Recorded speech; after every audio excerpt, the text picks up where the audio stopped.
I still have the text messages from my sister begging me to come home for Christmas, sent 3 years after I chose him over my entire family. He broke up with me 2 weeks later, saying I was too much drama and he needed someone whose life wasn't so complicated.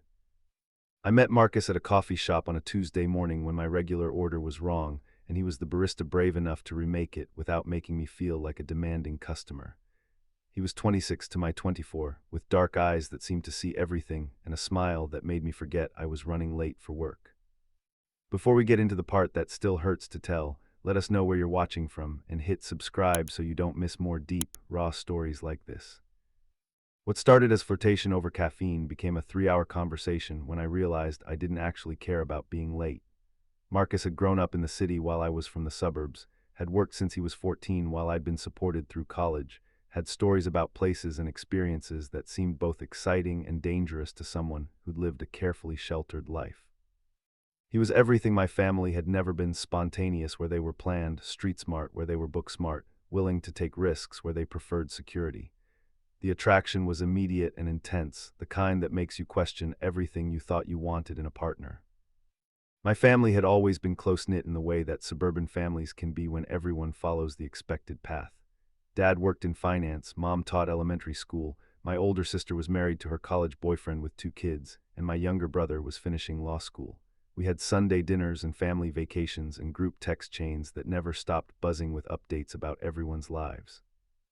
I'd brought previous boyfriends home without drama, college friends who looked like they could be my cousins, graduate students who impressed my parents with their career plans, guys who fit seamlessly into family gatherings and made my mother ask when I was going to settle down. Marcus was different from the first moment I mentioned him. When I told my sister about the cute barista I'd been seeing, she asked the questions my family always asked about new people in our lives: where did he go to school, what did his parents do, where did he grow up, what were his career plans. The answers made her pause in a way that felt significant. Marcus had dropped out of community college to work full-time when his mother got sick. His father wasn't in the picture. He'd grown up in an apartment with his grandmother and younger siblings. His career plan was to save enough money to maybe start his own business someday, though he wasn't sure what kind. My sister's response was carefully neutral, but I could hear the concern underneath. She didn't say anything negative about Marcus directly, but she started asking questions about what we had in common, whether I thought our backgrounds were compatible, whether I was sure I knew him well enough to be getting serious. The questions felt like judgment, and I found myself defending a relationship that was barely 2 months old. I pointed out that love wasn't about matching resumes, that some of the happiest couples I knew came from different backgrounds, that my family had always taught me not to judge people based on their circumstances. But even as I defended him, I started noticing things about Marcus that I hadn't paid attention to before. The way he talked about money with a mixture of resentment and hunger that suggested he'd never had enough of it. The stories about his neighborhood that involved violence and instability I'd never experienced. The casual references to legal troubles and family dysfunction that shocked me even though I tried not to show it. I also started noticing the way he looked at my life, my apartment that my parents helped me afford, my car that was a college graduation gift, my job that I'd gotten through a family connection. There was something in his expression when I mentioned these things, something between appreciation and calculation that made me uncomfortable. But Marcus was charming and attentive in ways that made me feel special. He remembered details about my day, brought me small gifts from places he'd been, made me feel like I was the most interesting person he'd ever met. When he told me about his childhood, his struggles, his dreams for the future, I felt trusted with something precious and private. I started spending more time in his world and less time in mine. Instead of family dinners, I'd go to Marcus's neighborhood to try restaurants I'd never heard of and meet his friends who had stories that fascinated and worried me in equal measure. Instead of drinks with my college friends, I'd hang out with people who'd learned to navigate systems and situations I'd never had to think about. The contrast was intoxicating but also destabilizing. I felt sophisticated and adventurous when I was with Marcus, like I was finally experiencing real life instead of the protected version my family had provided. But I also felt constantly off balance, like I was playing a game whose rules I didn't understand. 3 months into our relationship, I decided it was time for Marcus to meet my family. We were getting serious, and I wanted the people I loved to know the person I was falling in love with. I invited him to my parents' house for Sunday dinner, thinking that once my family saw how happy he made me, their concerns would disappear. I should have realized how different our worlds were when Marcus asked what he should wear to dinner at my parents' house. He never had a relationship where meeting the family was a formal occasion, where there were unspoken expectations about presentation and behavior. I helped him pick out clothes that would make a good impression, coaching him on the topics of conversation that would interest my parents and the stories about his life that might worry them. The dinner was a disaster in ways that were both subtle and unmistakable. Marcus was polite but clearly uncomfortable, answering my family's questions with increasing defensiveness as the evening progressed. My parents asked about his family, his education, his career goals, and his plans for the future with the friendly curiosity they'd shown toward every boyfriend I'd brought home. But where previous boyfriends had been eager to impress my parents and show they were worthy of their daughter, Marcus seemed to view their questions as interrogation. He gave short answers that revealed as little as possible, deflected personal questions with jokes that didn't quite land, and generally conveyed the impression that he thought my family was judging him unfairly. My parents, for their part, were trying to be welcoming but clearly struggling with Marcus's responses. They were used to young men who were eager to talk about their accomplishments and ambitions, who saw family dinner as an opportunity to prove themselves worthy of inclusion. Marcus's defensiveness read as disrespect, his reluctance to share details about his life read as secrecy. The tension was obvious to everyone except me, or at least I pretended not to notice it. I filled awkward silences with cheerful chatter, redirected conversations away from topics that seemed to make Marcus uncomfortable, and generally worked overtime to make the evening feel successful. But by dessert it was clear that the introduction had not gone as I'd hoped. My parents were polite but distant, Marcus was eager to leave, and I was exhausted from managing everyone's discomfort. The car ride home was tense. Marcus was quiet until we were away from my parents' house, then exploded with frustration about feeling like he'd been on trial. He accused my family of looking down on him, of asking loaded questions designed to expose his inadequacies, of treating him like he wasn't good enough for their precious daughter. I found myself apologizing for my family's behavior while simultaneously defending their intentions. They weren't trying to make him feel unwelcome, I insisted. They just wanted to get to know him because he was important to me. The questions they'd asked were normal family curiosity, not hostile interrogation. But Marcus wasn't convinced. He told me that my family's disapproval was obvious, that they'd made up their minds about him before he'd even walked in the door, that they would never accept someone like him, no matter what he did or said. His words stung because they contained enough truth to be devastating. My family had been skeptical about Marcus before meeting him, and the dinner had only reinforced their concerns. They saw him as unsuitable for me in ways they struggled to articulate without sounding elitist or prejudiced. When I talked to my sister later that week, she was gentle but direct about her concerns. Marcus seemed angry and defensive, she said. He'd been hostile toward questions that any family would ask. She was worried that he resented our family's advantages rather than appreciating the love and support we offered. More importantly, she was concerned about how I'd behaved during the dinner. I'd seemed anxious and overly accommodating, like I was trying to manage Marcus's reactions rather than simply enjoying an evening with people I loved. She asked if I was always working so hard to keep him comfortable, if I felt like I had to protect him from my family's attention. The questions hit too close to home. I had been managing Marcus's emotions, anticipating his reactions, trying to create conditions where he would feel comfortable and accepted. I'd spent the entire evening focused on his needs rather than enjoying time with my family. But instead of examining why I felt responsible for Marcus's comfort in my family's home, I got defensive. I accused my sister of being judgmental, of not giving Marcus a fair chance, of letting class differences cloud her perception of his character. The conversation ended with both of us frustrated and hurt. My sister felt like I was choosing a boyfriend over family relationships that had supported me my entire life. I felt like my family was forcing me to choose between their approval and my happiness. Over the following weeks, the divide between my family and Marcus became more pronounced. My parents stopped asking about him in our weekly phone calls. My siblings made polite inquiries about my relationship, but avoided expressing opinions that might cause conflict. Marcus, meanwhile, became increasingly critical of my family's influence on my life. He pointed out how often I checked in with them, how much their opinions mattered to me, how differently I behaved when I was around them versus when I was alone with him. He wasn't wrong about the differences. With my family, I was the youngest daughter who'd always been protected and guided. With Marcus, I was trying to be independent and sophisticated, someone worthy of his more complex and interesting life. The contradiction was exhausting but also exhilarating. Marcus was pushing me to become someone stronger and more autonomous than I'd been before. But he was also asking me to distance myself from the people who'd shaped who I was, to prove my independence by rejecting the family connections that had always been central to my identity. 6 months into our relationship, the tension came to a head when my parents invited me to my cousin's wedding, a family event where Marcus would naturally be expected to accompany me as my boyfriend. When I mentioned the invitation to Marcus, his reaction was immediate and negative. He didn't want to spend another evening being judged by my family, he said. He was tired of pretending to be someone he wasn't to win approval from people who'd already decided he wasn't good enough. He thought I should go alone and let my family know that their opinion of him didn't matter to our relationship. But going alone would send a message I wasn't ready to send, that my relationship with Marcus was separate from my family life, that I was choosing to keep the most important people in my life apart rather than working to bring them together. I begged Marcus to reconsider, to give my family another chance, to let me show them the side of him I'd fallen in love with. I promised to make sure he felt comfortable, to protect him from questions that might seem intrusive, to help bridge the gap between his world and mine. His response changed everything between us. If I cared more about my family's opinion than his comfort, he said, maybe I wasn't ready for a serious relationship. Maybe I needed to decide what mattered more, making my parents happy or building a future with him.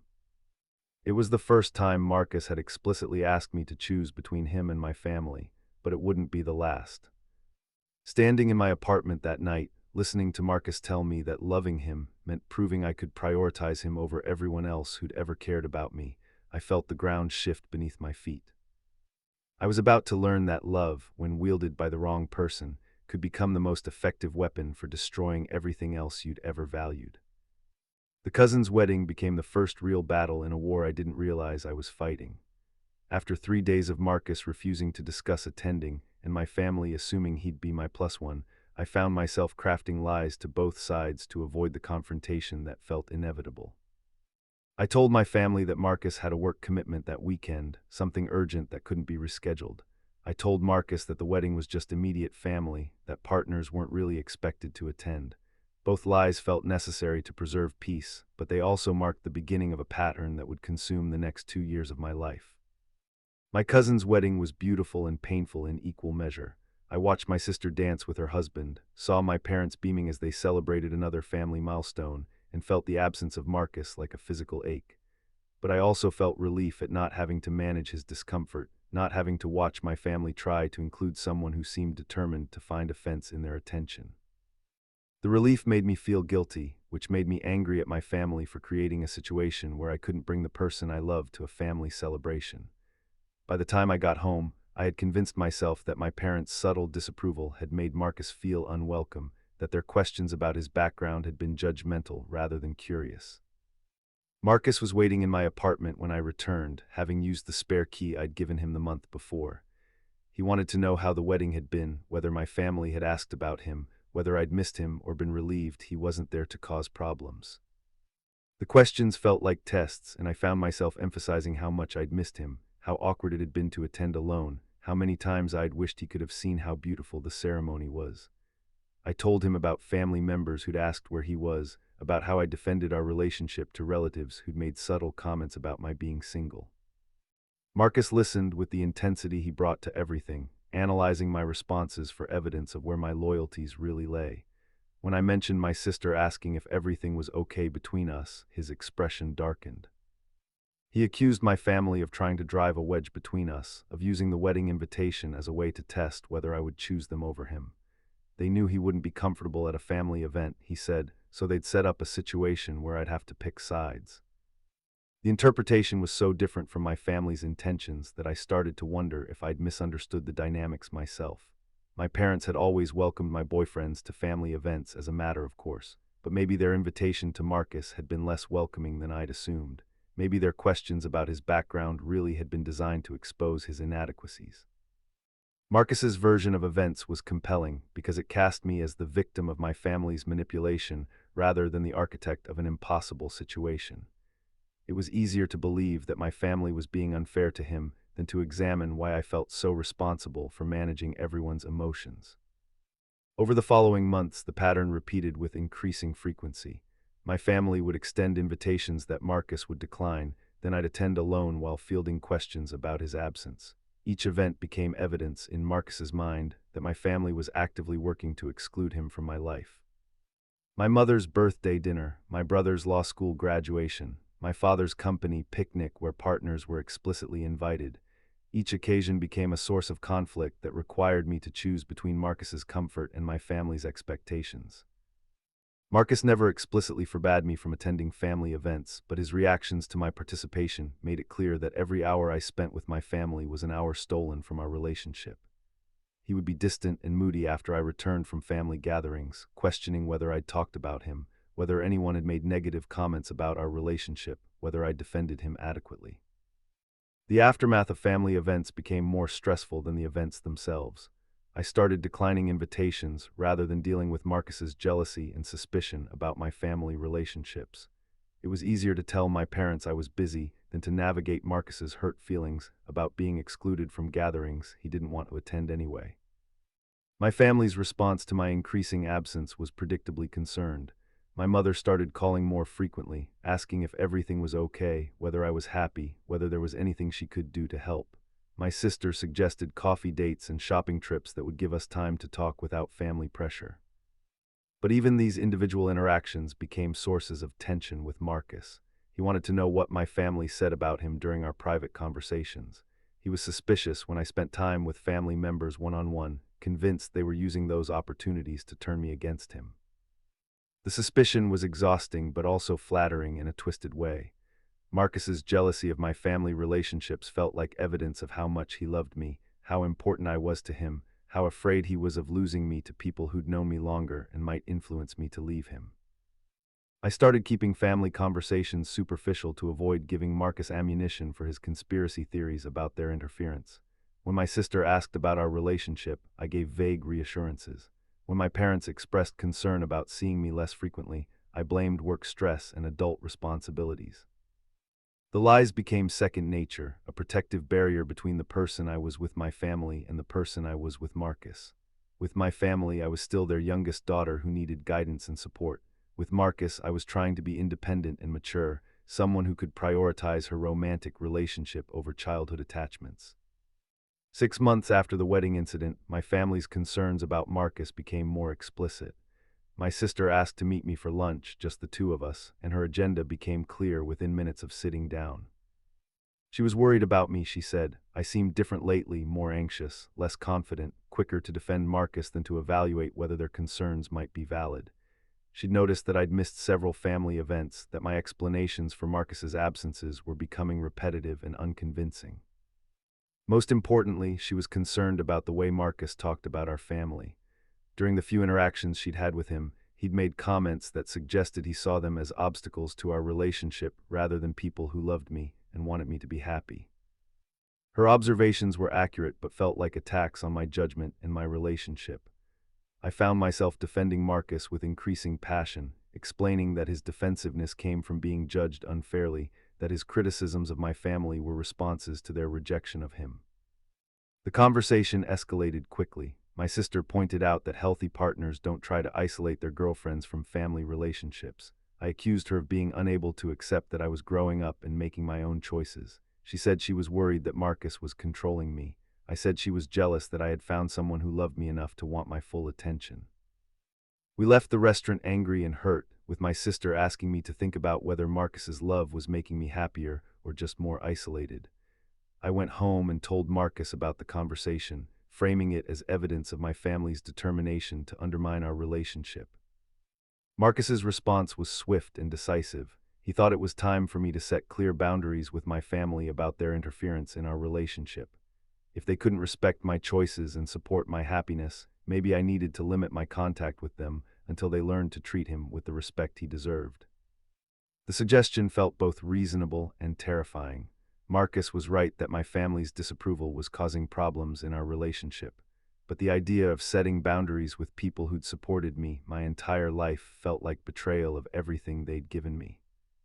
Marcus helped me craft a message to my family explaining that I needed space to focus on my relationship, that their constant criticism of Marcus was hurting me, that I wouldn't tolerate any more negative comments about the person I loved. The message was firm but loving, designed to protect our relationship while maintaining the possibility of future reconciliation. The responses from my family were immediate and devastated. My parents called within hours, confused and hurt by my accusations of interference.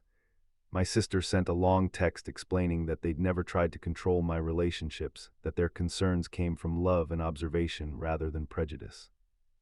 My brother was the most direct. He called Marcus controlling and manipulative, said he was obviously isolating me from family support systems, and warned me that I was making a mistake that would be difficult to undo.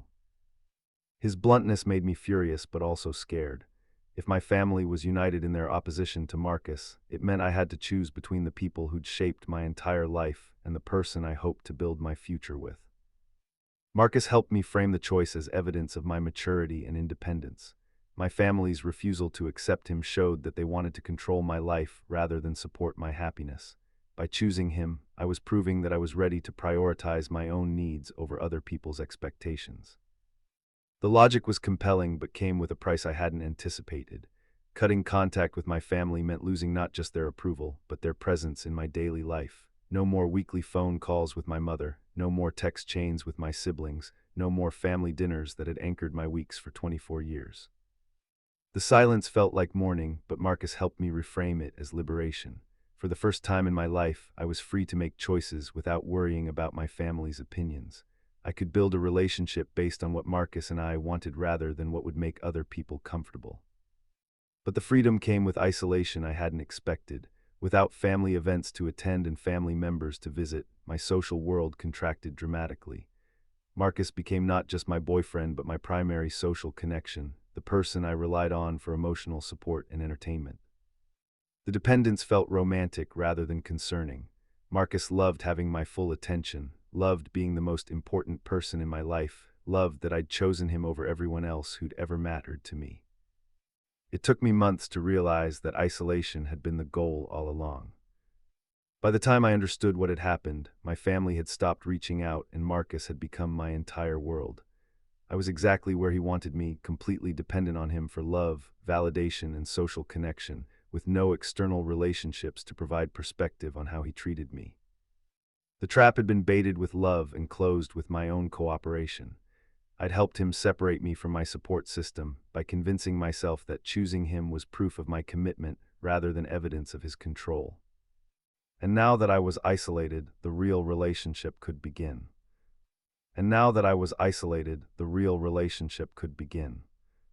What I had mistaken for love and devotion was actually the methodical construction of a prison with walls made of my own choices. Marcus hadn't forced me to abandon my family. He had simply made it clear that loving him required proving I loved him more than anyone else. The most insidious part was how reasonable each step had seemed at the time. Of course, I should prioritize my boyfriend's comfort over my family's expectations. Of course, I should defend him against their criticism. Of course, I should choose independence over childhood dependence. But independence, I was learning, looked suspiciously like isolation when viewed from the inside of the cage I'd helped build around myself. Moving in with Marcus felt like the natural progression of our relationship, but it was really the final step in my complete separation from the life I'd known before him. My lease was ending, my family relationships were strained to the breaking point, and Marcus had convinced me that living together would prove our commitment while saving money we could use to build our future. His apartment was in a neighborhood I'd never spent time in before dating him, grittier than where I'd grown up, more diverse than my college social circle, full of people and experiences that felt both authentic and slightly dangerous. Marcus presented the move as my introduction to real life, away from the suburban bubble my family had created around me. The apartment itself was small and worn in ways that my previous living situations had never been. The appliances were old, the plumbing was temperamental, and the walls were thin enough that our neighbors' conversations became part of our daily soundtrack. But Marcus framed these inconveniences as character building, evidence that we were building something real together rather than relying on family money to cushion our relationship. I contributed my furniture and savings to our shared household, combining my college graduation gifts with Marcus's second-hand belongings to create a space that was neither fully mine nor fully his. The blending felt symbolic of our relationship.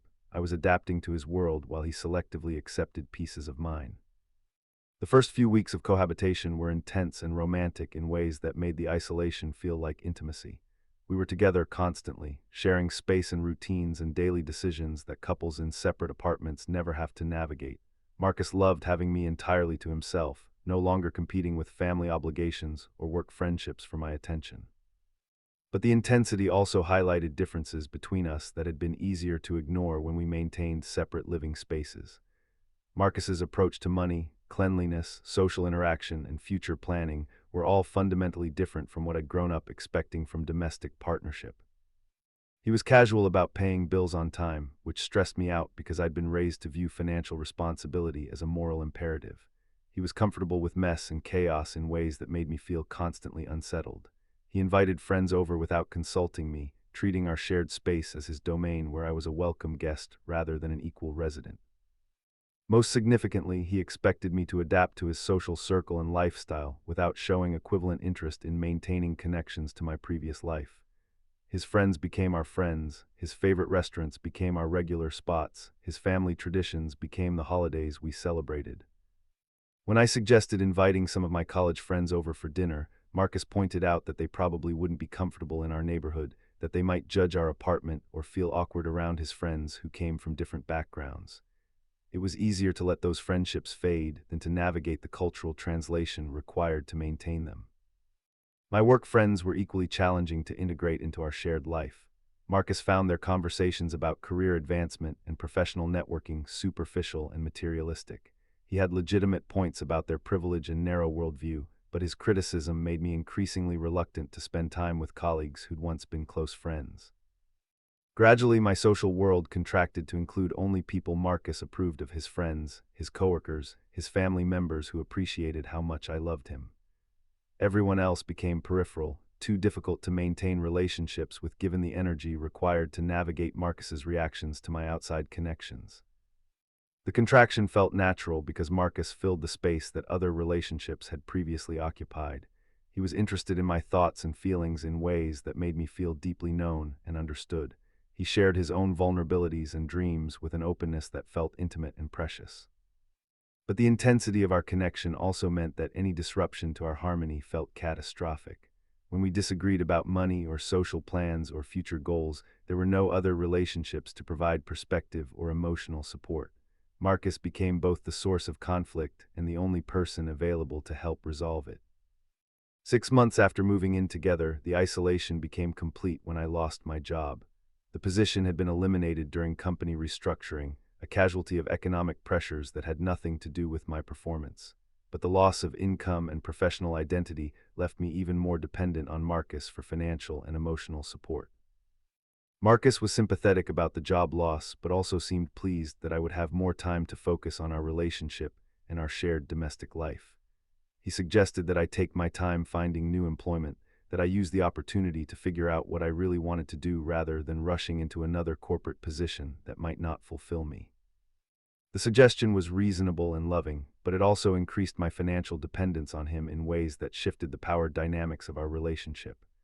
My savings were depleted within a few months, leaving me reliant on Marcus's income for rent, utilities, groceries, and all the small expenses that adult life requires.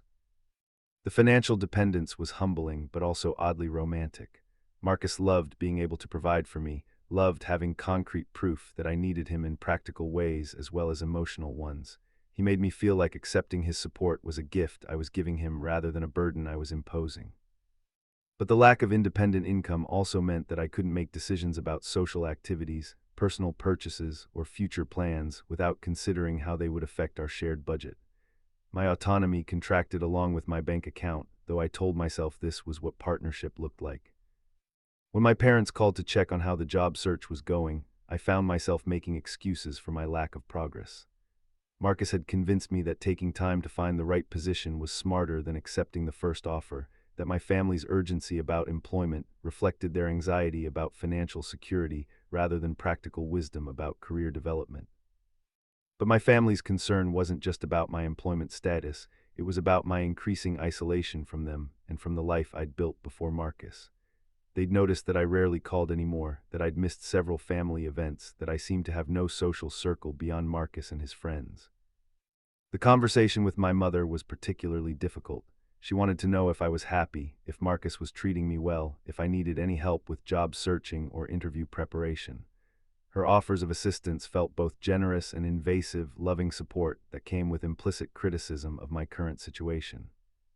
Marcus was listening from the kitchen while I took the call, and his expression made it clear that he was analyzing every word of my responses for evidence of where my loyalties lay. When my mother suggested that I come home for a weekend to regroup and spend time with family, I could see Marcus's jaw tighten with disapproval. After I ended the call, Marcus and I had our first serious fight about my family's ongoing interference in our relationship. He pointed out that my mother's suggestion that I come home implied that our shared apartment wasn't really my home, that my family still saw me as their dependent child rather than his independent partner. The criticism stung because it contained truth. My mother's offer did assume that I might need refuge from my current situation, that family support might be more reliable than romantic partnership.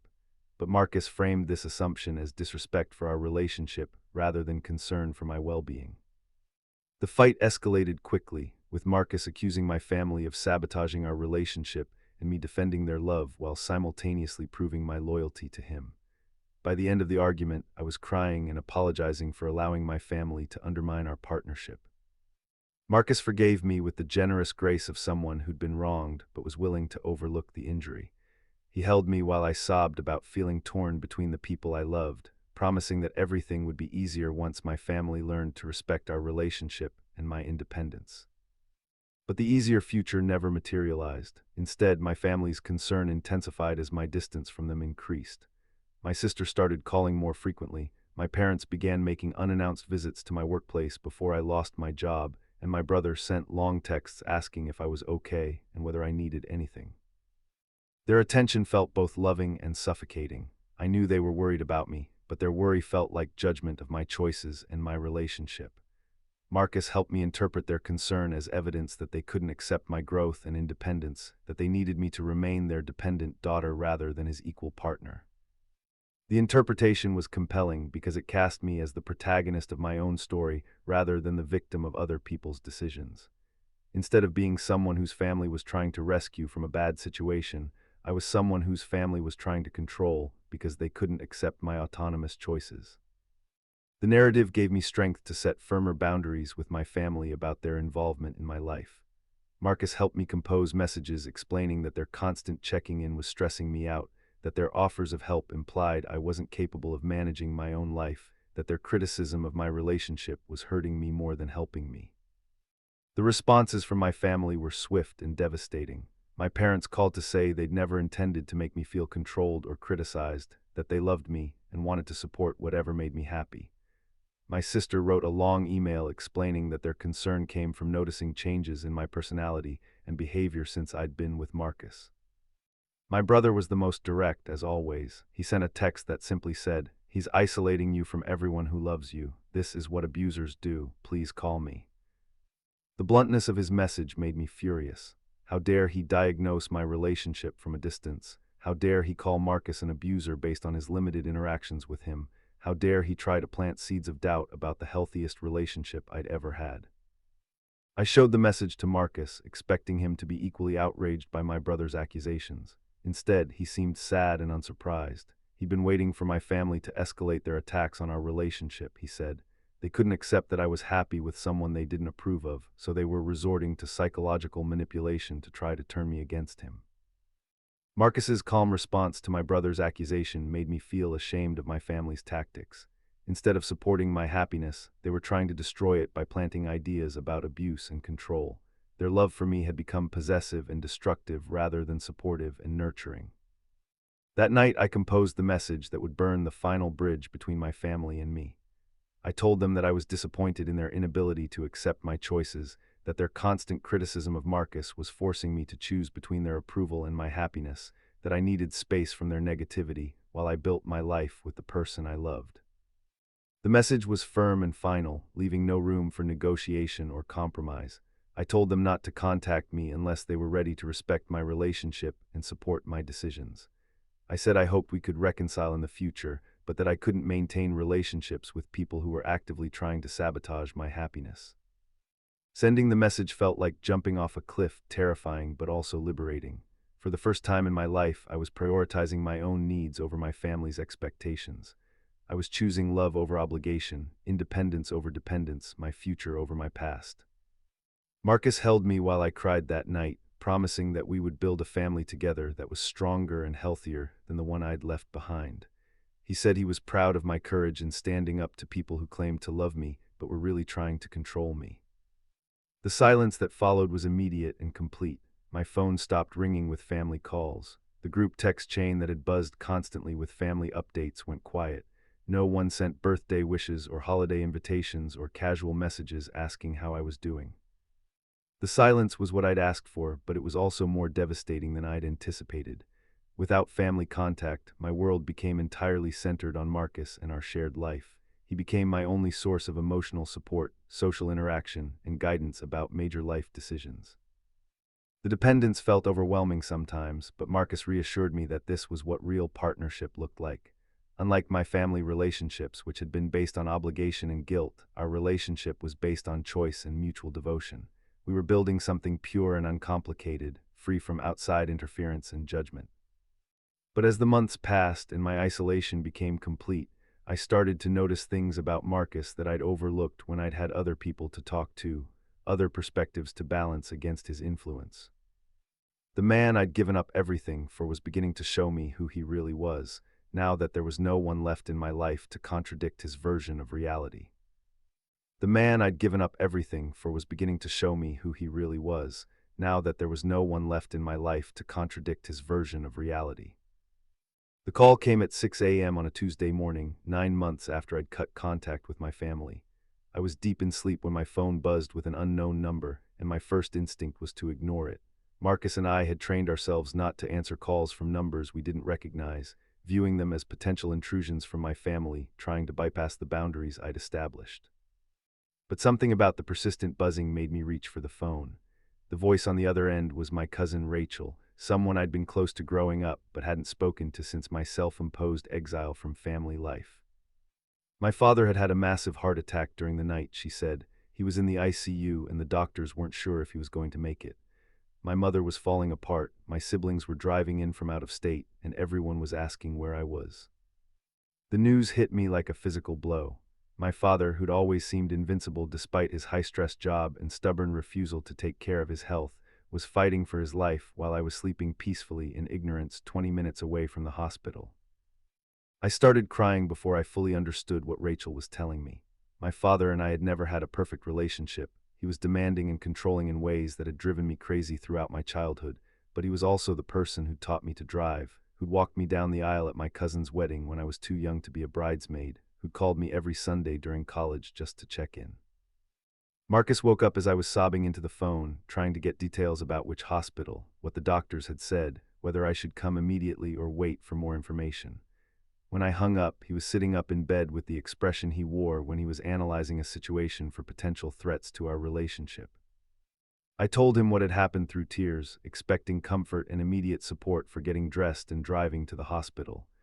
Instead, Marcus was quiet for a long moment, processing not just the emergency, but its implications for our carefully constructed isolation. He held me while I cried, but I could feel the tension in his body as he calculated how this crisis would affect our relationship. When I said I needed to get to the hospital immediately, Marcus's response wasn't the automatic agreement I'd expected. He pointed out that showing up at the hospital would be complicated given the estrangement I'd chosen with my family. They might use the crisis to manipulate me emotionally, to make me feel guilty about the boundaries I'd set, to try to draw me back into their dysfunction under the guise of family emergency.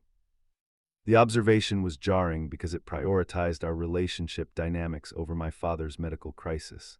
But Marcus wasn't being heartless, he explained. He was trying to protect me from people who'd already proven they were willing to hurt me to get what they wanted. He reminded me of all the reasons I'd distanced myself from my family in the first place, their interference in our relationship, their inability to accept my choices, their attempts to control my life through guilt and obligation. A medical emergency didn't erase those problems, he said. It just created conditions where they could exploit my emotions more effectively. The logic was compelling but felt wrong in ways I couldn't articulate. My father was dying, and Marcus was worried about my family's motives rather than my need to be there during the crisis. but I was so accustomed to trusting his judgment about family situations that I found myself considering his perspective even as my heart was breaking. Marcus suggested that I call the hospital for updates rather than rushing over there immediately. If my father's condition was truly critical, I could decide then whether the emotional cost of dealing with my family was worth it. But throwing myself into a situation where I'd be surrounded by people who'd already proven they couldn't respect my boundaries seemed like a recipe for emotional manipulation. The suggestion felt both protective and wrong. Part of me was grateful that Marcus was thinking clearly while I was overwhelmed with grief and panic. But part of me was horrified that he was asking me to calculate the cost-benefit analysis of being present during my father's medical emergency. I compromised by calling the hospital for information before making any decisions about going there. The nurse I spoke to was professional, but couldn't give detailed information to someone who wasn't immediate family. She confirmed that my father was in critical condition, but said I'd need to speak to family members for specifics about his prognosis and treatment. The call forced me to confront how completely I'd separated myself from my family's life.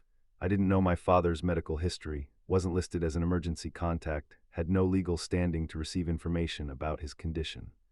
The boundaries I'd established to protect my relationship with Marcus had also excluded me from being available during genuine family emergencies.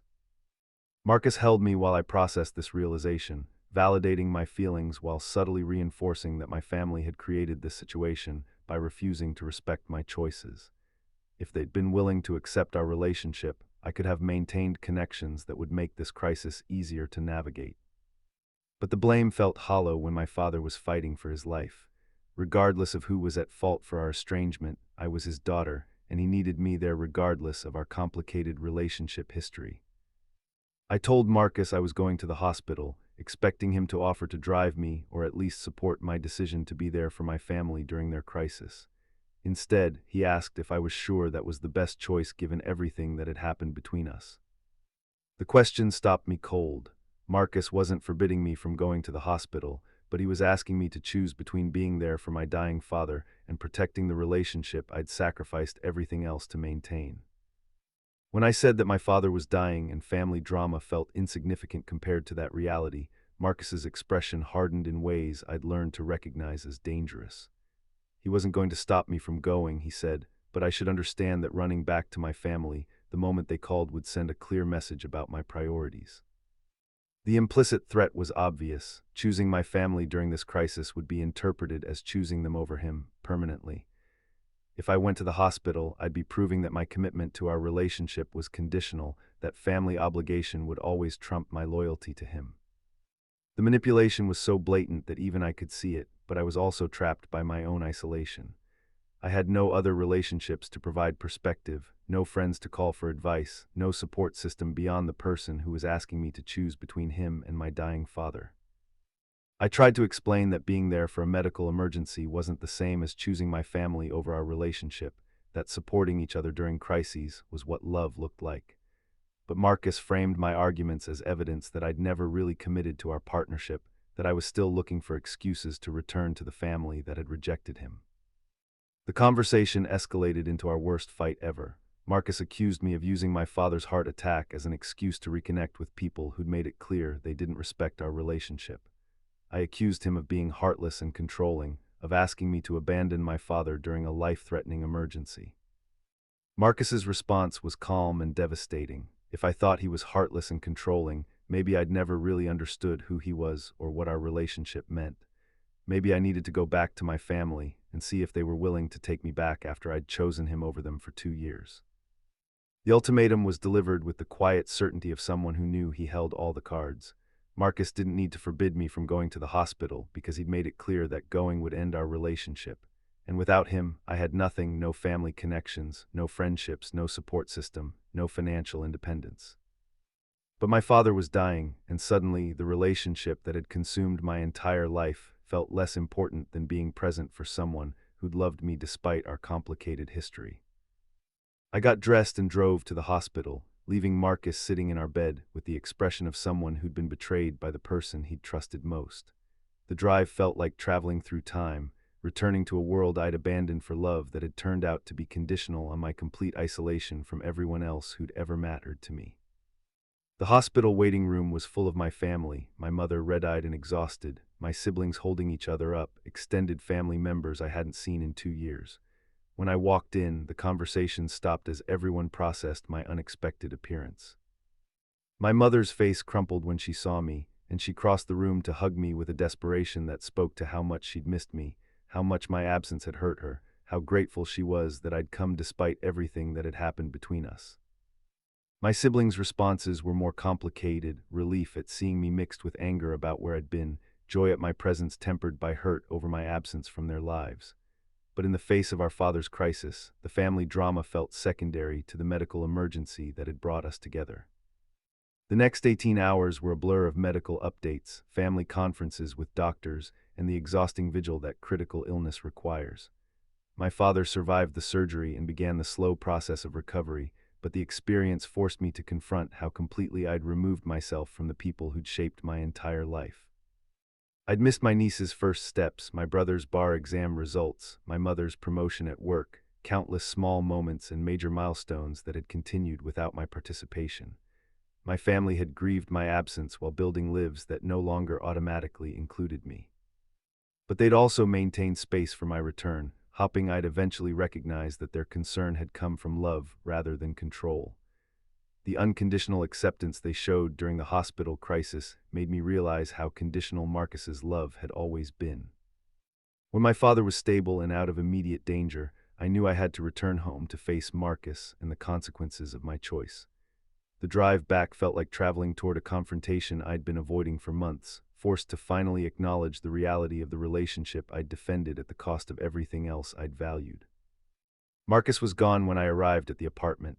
His clothes, his belongings, and his presence had been removed with the efficiency of someone who'd been preparing for this possibility.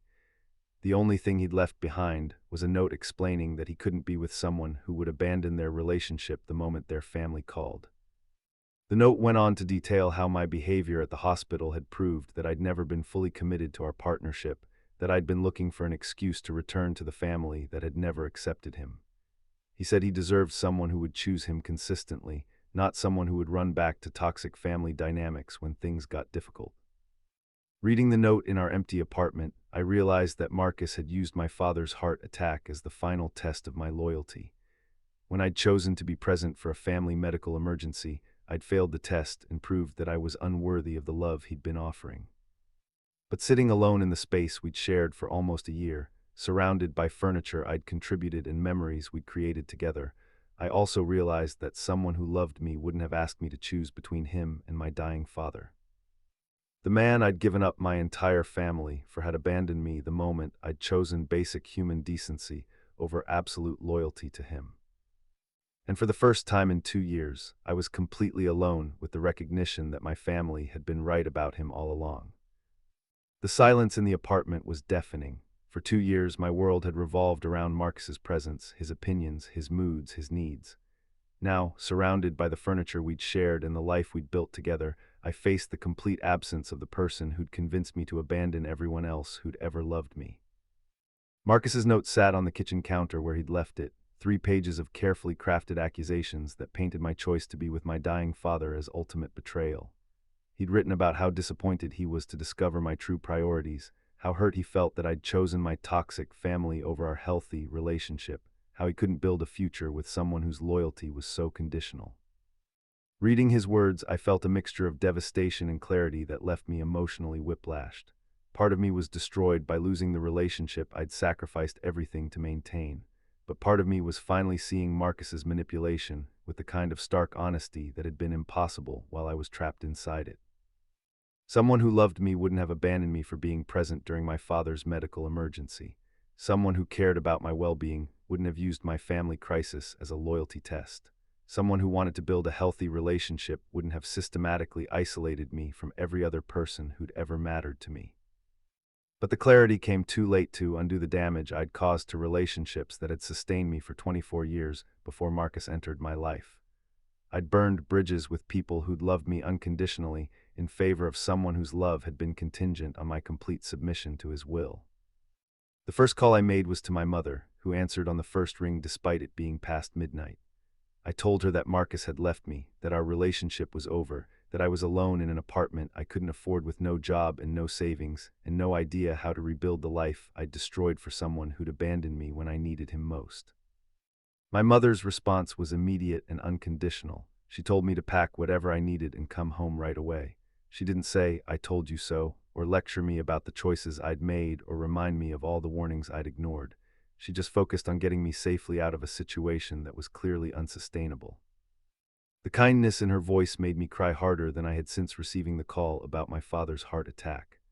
I'd convinced myself that my family's opposition to Marcus had been about control and judgment, but hearing my mother's immediate concern for my well-being made me realize their interference had always been about protection. I packed my belongings with the efficiency of someone who'd learned to move quickly when relationships ended badly. Most of the furniture in the apartment had been mine originally, but I took only clothes and personal items, leaving behind everything that reminded me of the life I'd tried to build with someone who'd never intended to build anything permanent with me. The drive to my parents' house felt like traveling backward through time. Every mile took me further from the person I'd become while living with Marcus and closer to the person I'd been before I'd learned to see love as something that required sacrifice of everything else that mattered. My mother was waiting up when I arrived, despite the late hour and her exhaustion from the hospital vigil. She held me while I sobbed about the relationship ending, about the apartment I'd have to abandon, about the isolation I'd created for myself by choosing Marcus over everyone who tried to warn me about him. But even as I grieved the relationship, I felt relief at being somewhere safe, somewhere I was wanted without conditions or loyalty tests. My childhood bedroom had been preserved exactly as I'd left it when I moved out for college, a shrine to the person I'd been before Marcus convinced me that growing up meant cutting ties with everyone who'd shaped me. My father was still recovering in the hospital, but my mother filled me in on the details I'd missed during my 2 years of self-imposed exile. My sister had gotten a promotion and was considering having another baby. My brother had passed the bar exam and started working at a law firm downtown. Both of them had bought houses, reached milestones, built lives that had continued without my participation or knowledge. The updates were painful because they highlighted how much I'd missed while obsessing over a relationship that had always been more important to me than it was to Marcus. My siblings had moved forward with their lives while I'd been frozen in place, convinced that love meant sacrificing personal growth and family connections. My mother also told me about the conversations my family had had during my absence, how they debated whether to keep reaching out or respect my request for space. They'd sent cards on my birthday and holidays, even though I'd asked them not to contact me. They'd talked about me at every family gathering, wondering if I was happy, if I was safe, if I'd ever realized that their concerns had come from love rather than interference. The persistence of their love despite my rejection felt both comforting and guilt-inducing. I'd accused them of being controlling and manipulative while defending someone who'd actually been controlling and manipulative. I'd chosen the person who'd isolated me over the people who'd tried to prevent that isolation. When my siblings learned that I was back home, their responses were complicated mixtures of relief and hurt. My sister came over the next morning with coffee and pastries, ready to support me through the breakup while also processing her own pain about being shut out of my life for 2 years. She was careful not to say, "I told you so," but she also couldn't hide her frustration about watching me destroy relationships for someone who'd obviously been using me. She'd seen the red flags in Marcus's behavior from the beginning, but I'd been so defensive about their relationship that she'd eventually stopped trying to warn me. My brother was more direct, as always. He told me that he was glad I'd finally left Marcus, but that he was angry about what I'd put our family through by choosing someone who'd never deserved my loyalty. He'd watched our parents worry about me for 2 years, had seen how much my absence had hurt everyone who loved me. His honesty was painful but necessary. I needed to understand that my choices had consequences beyond just my own life, that my family had suffered while I'd been suffering, that relationships damaged by my betrayal would take time and effort to repair. The process of rebuilding began immediately but slowly. My parents helped me find a new apartment, something small and affordable that I could manage on unemployment benefits while I looked for work. They lent me money for deposits and basic furniture, treating my return home as a chance to start over rather than evidence of failure. But the practical support was easier to accept than the emotional rebuilding required to restore relationships I'd damaged through 2 years of choosing Marcus over everyone else. My family loved me and wanted me back in their lives, but trust had been broken in ways that wouldn't heal quickly. I'd missed important moments that couldn't be recovered. My niece's first birthday party, my brother's law school graduation, my sister's work promotion celebration, family holidays and casual gatherings that had happened without me. The absence had created holes in our shared history that would always exist, reminders of the time when I'd chosen not to be part of their lives. Looking for work was humbling in ways I hadn't anticipated. I'd been out of my field for almost a year, and my skills had atrophied while I'd been focused on my relationship with Marcus. The employment gap was difficult to explain without revealing the personal dysfunction that had led to my professional stagnation. The financial reality was also harsher than I'd expected. Living with Marcus had allowed me to split expenses and avoid confronting how much my unemployment had cost me. Now, trying to rebuild independently, I realized how much my financial dependence on him had limited my options and autonomy. But the hardest part of starting over wasn't the practical challenges. It was learning to trust my own judgment again after 2 years of deferring to someone whose perspective had been designed to benefit him rather than me. I'd lost confidence in my ability to evaluate people's motivations, to recognize manipulation, to maintain healthy boundaries in relationships. The isolation Marcus had engineered had left me socially awkward and emotionally dependent in ways that made forming new relationships challenging. I'd forgotten how to be a friend, how to maintain casual social connections, how to interact with people who didn't want anything from me beyond pleasant company. Therapy became essential for processing not just the relationship with Marcus, but my own role in allowing the manipulation to continue for as long as it had. I needed to understand why I'd been vulnerable to someone who'd used love as a weapon, why I'd been willing to sacrifice everything else for a relationship that had never been healthy. The therapist helped me recognize that Marcus had targeted specific vulnerabilities: my desire to be needed, my fear of being seen as selfish, my tendency to conflate intensity with intimacy. He'd used my own values against me, convincing me that loyalty meant isolation and that love required sacrifice of everything else that mattered. But understanding the dynamics didn't make the consequences easier to live with. I'd lost 2 years of my life to someone who'd never intended to build a future with me, had damaged relationships with people who genuinely loved me, had sabotaged my career and financial stability for someone who'd abandoned me the moment I'd shown basic human decency. The worst part was realizing how obvious the manipulation had been to everyone except me. My family had seen through Marcus immediately, had recognized his isolation tactics and emotional manipulation from the beginning, but I'd been so invested in defending my choice that I'd dismissed their concerns as prejudice and interference. Friends who'd tried to maintain contact during my relationship with Marcus told me later that they'd watched me disappear into someone else's life, becoming a shadow of the person I'd been before. But when they'd expressed concern, I'd become defensive and distant, making it clear that questioning Marcus meant losing access to me. The systematic nature of the isolation became clear only in retrospect. Marcus had never explicitly forbidden me from maintaining other relationships, but he'd made the emotional cost of those relationships so high that abandoning them had felt like relief rather than loss. 3 months after Marcus left, I found a job that paid less than my previous position, but provided the independence I needed to rebuild my life. 6 months later, I moved into a small apartment that was mine alone, furnished with pieces I'd chosen, without having to consider anyone else's preferences or needs. The solitude was both healing and lonely. After 2 years of constant togetherness with someone who demanded exclusive access to my emotional life, being alone felt like both freedom and punishment. I could make decisions without negotiating or managing anyone else's reactions, but I also had no one to share daily experiences with.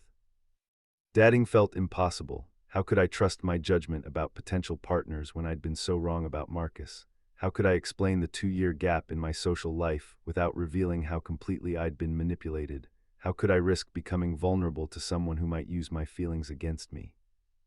But slowly, carefully, I began rebuilding connections with old friends who'd remained open to reconciliation despite my previous rejection of their concern about Marcus. Some relationships could be restored, others had been too damaged by my choices to fully recover. A year after Marcus left, I was functioning independently, but still processing the full scope of what I'd lost by choosing him over everyone else who'd loved me. The relationship I'd defended so passionately had lasted less than 3 years total, but its effects would ripple through the rest of my life. I'd learned that love could be weaponized by someone skilled in manipulation, that isolation could be disguised as devotion, that someone could destroy your support system while convincing you they were protecting you from toxic influences. But I'd also learned that real love, the kind my family had shown, survives betrayal and welcomes you back even when you've made terrible choices. The people who tried to warn me about Marcus had also been the people willing to help me rebuild when his true nature finally became undeniable. The damage was real and lasting, but it wasn't irreversible. I was learning to trust again, to love again, to maintain relationships that enhanced rather than diminished my connection to other people who mattered. Marcus had been right about one thing: I'd had to choose between him and my family, but he'd been wrong about which choice would lead to happiness. 3 years have passed since Marcus walked out of my life, leaving behind only a note full of accusations and the wreckage of every relationship I'd sacrificed for him. 3 years since I had to learn how to be a person again, instead of half of a couple that had consumed my entire identity. The rebuilding process has been slower and more complicated than I ever imagined it would be. You can't simply flip a switch and undo 2 years of systematic isolation, can't instantly restore trust with people you betrayed, can't immediately develop the social and emotional skills that atrophy when you pour all your energy into managing one person's reactions to your existence. But I've learned things about myself and about love that I never would have understood if I hadn't experienced the worst-case scenario of choosing the wrong person over everyone else who mattered. The education was expensive, but it's made me someone who can recognize manipulation, maintain boundaries, and distinguish between love that enhances your life and love that consumes it. My relationship with my family has healed in ways I didn't think were possible, but it's also different than it was before Marcus. My parents and siblings forgave me for choosing him over them, but they also learned not to trust my judgment about relationships without verification. The unconditional love is still there, but it's now accompanied by the knowledge that I'm capable of making choices that hurt people who care about me. My sister and I are close again, but our conversations about relationships carry an undercurrent of concern that wasn't there before. She's more direct about expressing opinions when she doesn't like someone I'm dating, more willing to risk conflict if she thinks I'm falling into unhealthy patterns. My brother still gets angry sometimes when he thinks about what Marcus put our family through, how much our parents worried during the 2 years when I was unreachable. He's forgiven me but hasn't forgotten, and his protective instincts are stronger now that he's seen how easily I can be manipulated by someone who understands my vulnerabilities. The trust we've rebuilt is deeper than what we had before because it's been tested and survived. But it's also more fragile because everyone knows how quickly it can be destroyed when I fall in love with someone who doesn't have my best interests at heart. Dating has been the most challenging aspect of rebuilding my life. How do you explain a 2-year gap in your social history without revealing that you were completely isolated by an abusive partner? How do you trust your own judgment about someone's character when you were so wrong about the person you gave up everything for? The first few people I dated seriously were probably victims of my hypervigilance about red flags and my tendency to compare every interaction to the worst-case scenario I'd experienced with Marcus.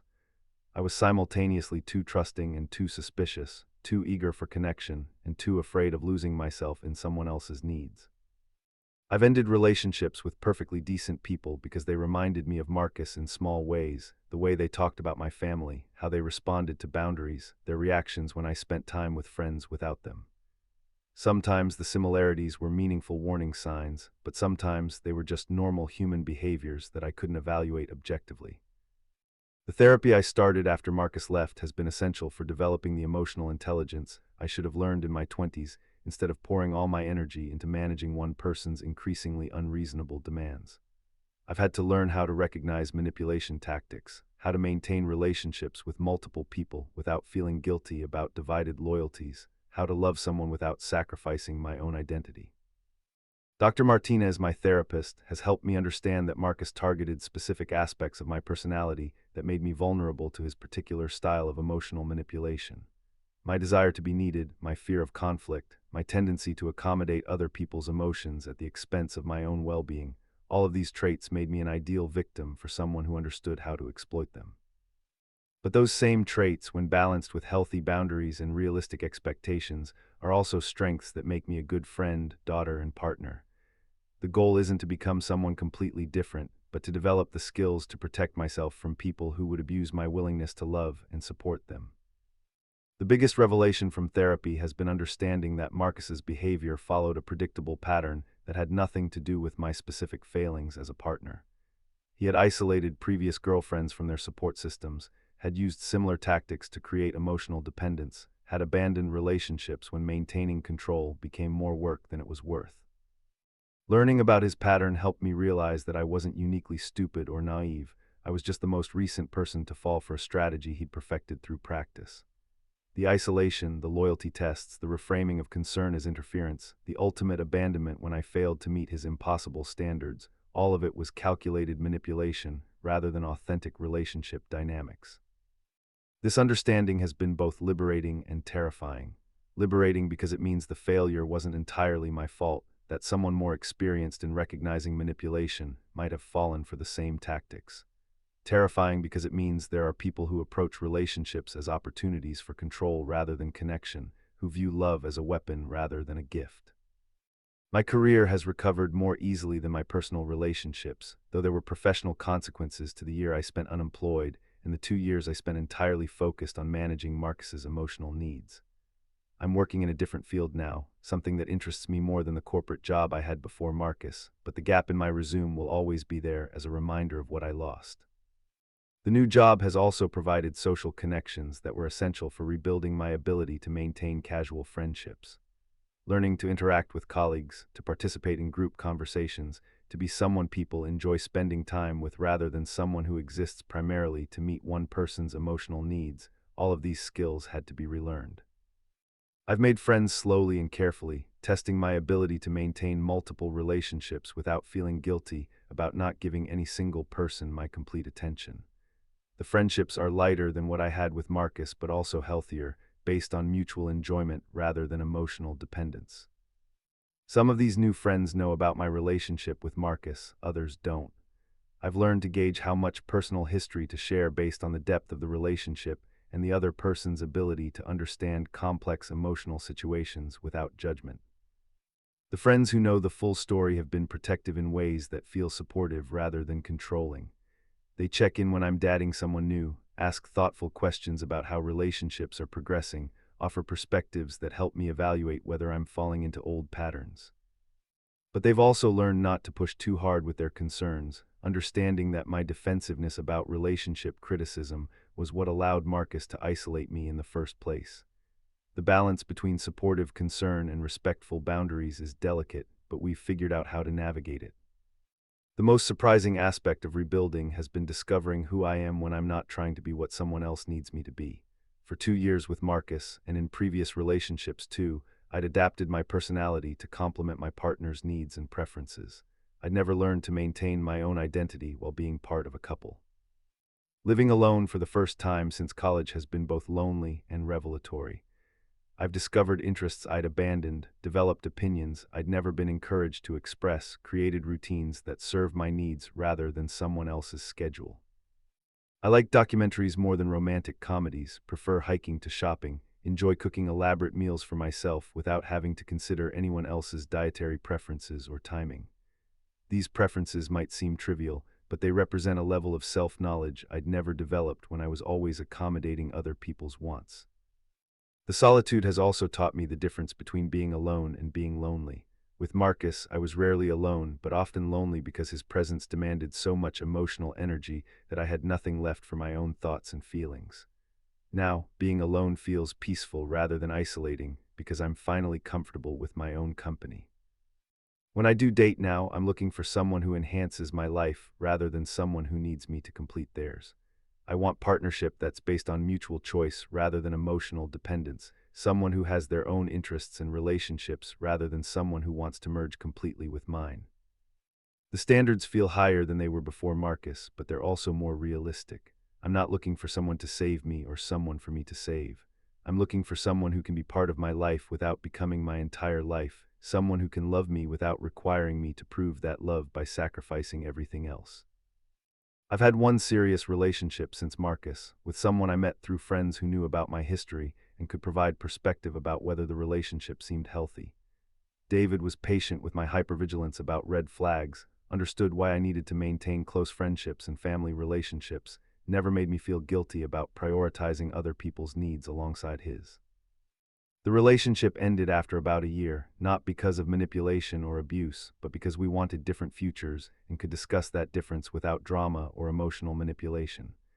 The breakup was sad but clean proof that relationships could end without one person trying to destroy the other's support system or sense of self. The experience of a healthy relationship, even one that didn't last, was invaluable for understanding what normal partnership looks like. David never tried to isolate me from friends or family, never made me feel guilty for having interests he didn't share, never used my love for him as leverage to get what he wanted. The contrast with Marcus was stark enough to confirm that my memories of that relationship weren't distorted by bitterness or selective recall. Marcus really had been as controlling and manipulative as I remembered, and healthy relationships really could exist without those dynamics. I'm dating someone new now, carefully and slowly, with the support of friends and family who have learned to offer opinions without ultimatums, concern without control. The relationship feels different than anything I've experienced before because I'm different, more confident in my own judgment, more willing to maintain boundaries, more committed to preserving the other relationships that matter to me. Sometimes I wonder what would have happened if I'd listened to my family's concerns about Marcus from the beginning, if I'd recognized his isolation tactics before they'd become so effective. But I also understand that some lessons can only be learned through experience, that my particular vulnerabilities made me susceptible to his particular style of manipulation. The 2 years I lost to Marcus were expensive tuition for an education in recognizing emotional abuse, maintaining healthy boundaries, and distinguishing between love that builds you up and love that tears you down. I wouldn't choose to repeat the experience, but I'm grateful for the wisdom it forced me to develop. My family was right about Marcus, but they were also right to welcome me back when I finally saw him clearly. The people who really love you don't say, "I told you so." When you realize you've made a mistake, they just help you clean up the mess and do better next time. 3 years later, I'm not the same person who fell in love with someone who used that love to separate me from everyone else who cared about me. I'm someone who can love deeply without losing herself, who can maintain multiple relationships without feeling guilty about divided loyalties, who can recognize manipulation even when it's disguised as devotion. The woman who chose Marcus over her family is gone, replaced by someone who understands that real love doesn't require you to choose sides, doesn't demand proof through sacrifice, doesn't punish you for maintaining connections to other people who matter. That understanding, painful as it was to acquire, has made me someone capable of healthier love, both giving it and receiving it. I still have the text messages from my sister begging me to come home for Christmas, sent 3 years after I chose him over my entire family. He broke up with me 2 weeks later, saying I was too much drama and he needed someone whose life wasn't so complicated. 5 years have passed since that devastating moment when I realized I'd been manipulated into destroying my support system by someone who'd never intended to be my permanent support. 5 years since I learned the hardest way possible that love, when wielded by the wrong person, becomes the most effective weapon for isolating you from everyone else who genuinely cares about your well-being. The text messages sit in my phone like artifacts from a war I barely survived. My sister's words, "We miss you, please come home, we love you no matter what," represent everything I threw away for someone who saw my devotion as proof of successful control rather than evidence of genuine feeling. Reading them now, I'm struck by the patience and persistence my family showed during the 2 years when I was unreachable, when I'd convinced myself that their concern was interference and their love was manipulation. They kept sending messages even when I didn't respond, kept including me in group chats even when I'd explicitly asked them to stop, kept making space for my return even when I'd burned every bridge between us. Their refusal to give up on me saved my life in ways I'm still discovering. When Marcus finally showed his true nature and abandoned me for choosing basic human decency over absolute loyalty to him, my family was still there, hurt, disappointed, worried about my judgment, but still there. People often ask me how I could have been so blind to Marcus's manipulation, how someone with my education and family background could fall for such obvious isolation tactics. The question assumes that intelligence and privilege protect you from emotional abuse, that having a stable family makes you immune to someone who understands how to exploit your desire to be loved and needed. But Marcus didn't succeed despite my advantages, he succeeded because of them. My close family relationships gave him something to target and destroy. My financial stability made me feel guilty about his struggles and eager to share my resources. My sheltered background made me vulnerable to someone who claimed to offer more authentic experiences than my bubble had provided. He didn't choose me randomly. He chose me because I had qualities he could use against me: loyalty, generosity, a desire to prove I wasn't the spoiled suburban princess he implied I was. My strengths became weapons in his hands, turned against the relationships and values that had shaped me. The most insidious part of his strategy was how he made me complicit in my own isolation. He never explicitly forbade me from seeing my family or maintaining friendships. Instead, he created conditions where choosing other people felt like betraying him, where every relationship outside our couple became evidence that I wasn't fully committed to our love. He reframed my family's concern as possessiveness, their questions about our relationship as attempts to control my life, their offers of help as implications that I was incompetent to manage my own affairs. Every interaction with people who cared about me became something I had to defend him against, something that required proof of my loyalty. The genius of this approach was that it made me feel like I was making independent choices, even as I was systematically cutting ties with everyone who might provide perspective on his behavior. I thought I was growing up, becoming more mature, prioritizing my romantic relationship over childhood dependencies. But healthy love doesn't require you to choose it over every other form of love in your life. Real partnership enhances your existing relationships rather than replacing them. Someone who truly cares about your well-being wants you to maintain connections with people who support your happiness, not just connections that serve their need for control. Marcus's demand for exclusive loyalty wasn't evidence of how much he loved me. It was evidence of how little he respected my autonomy, my judgment, my need for multiple sources of support and perspective. He wanted a girlfriend who existed entirely within the world he created, who had no external relationships to remind her that his version of reality wasn't the only one available. The pattern is clearer now that I understand how emotional abuse works. The isolation isn't accidental or incidental, it's the primary goal, because isolated people are easier to control, easier to manipulate, easier to convince that their abuser's version of events is the only truth that matters. Every person Marcus convinced me to distance myself from was someone who might have recognized his manipulation, someone who might have offered me support when his control became unbearable, someone who might have reminded me that I deserved better treatment than what I was receiving. By the time he revealed his true nature, someone who would abandon me for choosing to be present during my father's medical emergency, I had no one left to turn to except the family I'd rejected for him. If they hadn't been willing to take me back despite my betrayal, I would have been completely alone with the wreckage of a life I'd destroyed for someone who'd never valued what I'd sacrificed. The experience taught me to recognize love that expands your world versus love that contracts it. Healthy relationships introduce you to new people, new experiences, new perspectives that enrich your understanding of yourself and the world around you. Unhealthy relationships gradually narrow your focus until the other person becomes your entire universe. Marcus's love felt intense and all-consuming, which I mistook for depth and significance. But intensity isn't the same as intimacy, and possessiveness isn't the same as devotion.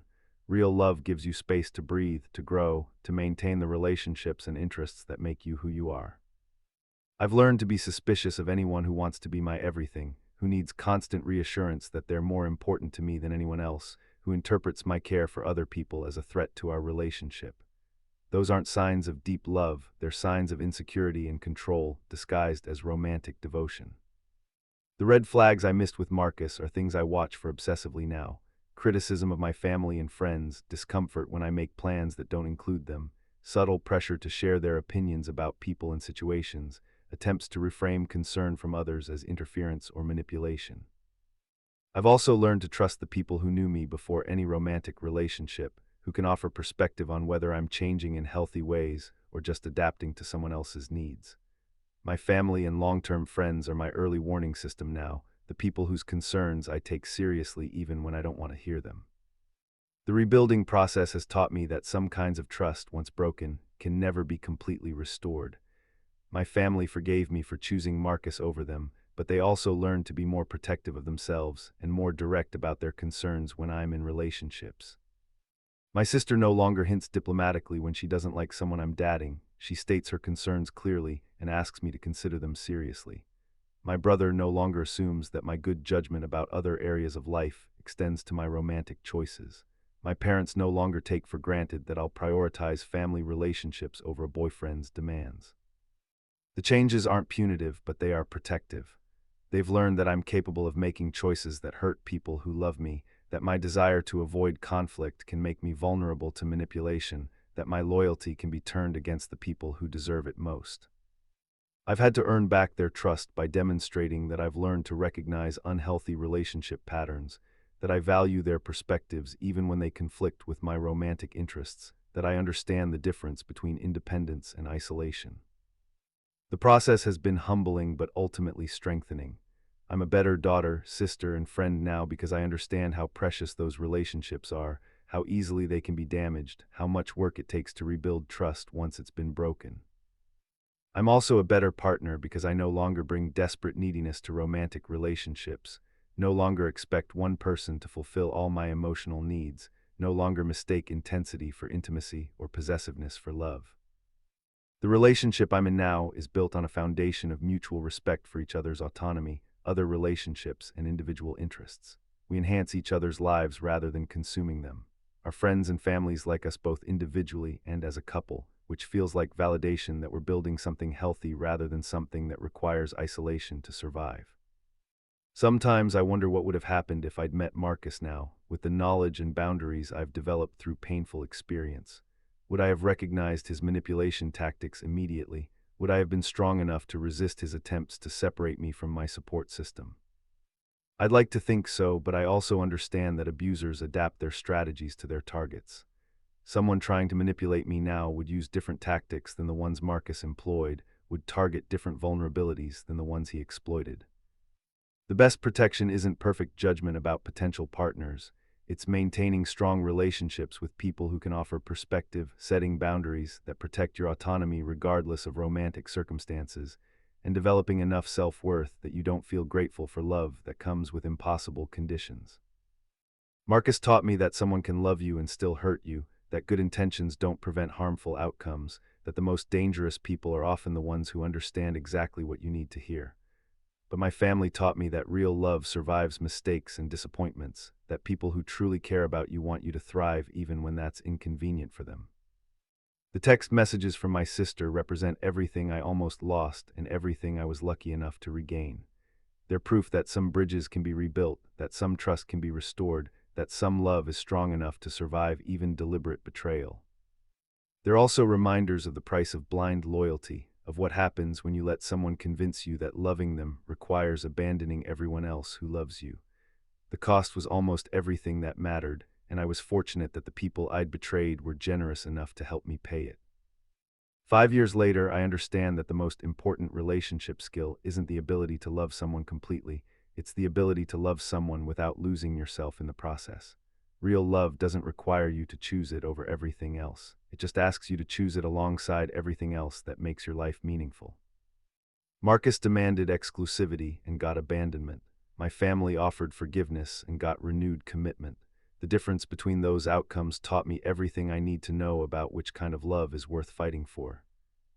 The woman who fought her own family for someone who saw her devotion as weakness is gone, replaced by someone who understands that the people worth keeping are the ones who want you to keep everyone else too. And that understanding, born from the ashes of the worst mistake I've ever made, has become the foundation for every healthy relationship I've built since.